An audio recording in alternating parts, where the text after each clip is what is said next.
Good morning. Today we're on Psalm 21. For the director of music, a psalm of David. The king rejoices in your strength, Lord. How great is his joy in the victories you give. You have granted him his heart's desire and have not withheld the request of his lips. You came to greet him with rich blessings and placed a crown of pure gold on his head. He asked you for life, and you gave it to him, length of days forever and ever. Through the victories you gave, his glory is great. You have bestowed on him splendor and majesty. Surely you have granted him unending blessings and made him glad with the joy of your presence. For the king trusts in the Lord. Through the unfailing love of the Most High, he will not be shaken.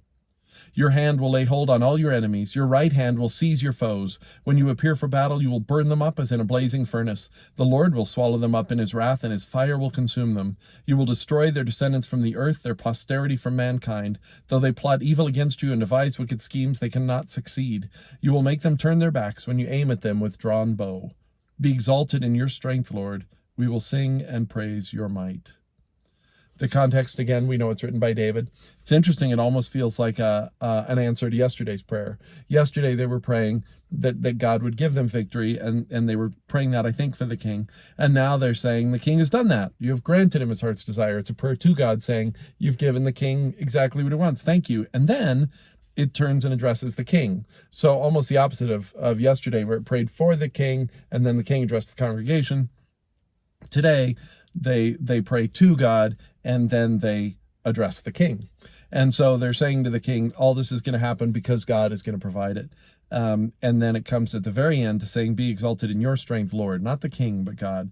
I think the thing that stands out for me is just that they are, in fact, really, you could see this as praying for the leadership, praying for the success of the leadership, recognizing that when they do that, it means that they as a nation are successful also. That feels like something that we need to do a lot more of. Pray for our leaders. Maybe not exactly like this. Context is a little different, but just that idea of praying for our leaders. And I guess that's also what I would ask you to ponder today. Can you take some time today to pray for our president? It doesn't matter if you voted for him or not. He is the president, and we want him to succeed because we want our country to succeed, and we want the people in it to prosper. Can you pray for our congressman and the Speaker of the House? Doesn't matter if Nancy Pelosi is part of your party or not. We want her to succeed because we want to Nancy Pelosi and Donald Trump to even succeed together. I know that will take a miracle, but can you pray for that? Because I think that's what we need. We need to see them succeed. But how great would it be to pray for them and have them even to see, to understand that to have them rejoice in the strength of God. Maybe we should even pray for that they would rejoice not in their own strength, but in God's strength. So just think about it. Can you pray for our leaders today? Our national leaders, our local leaders, your state leaders, and then pray for your pastors.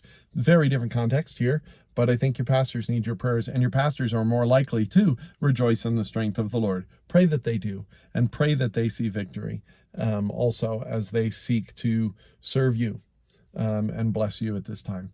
So thank you. And then, of course, what stands out to you in this psalm. So thanks a lot. I will see you tomorrow.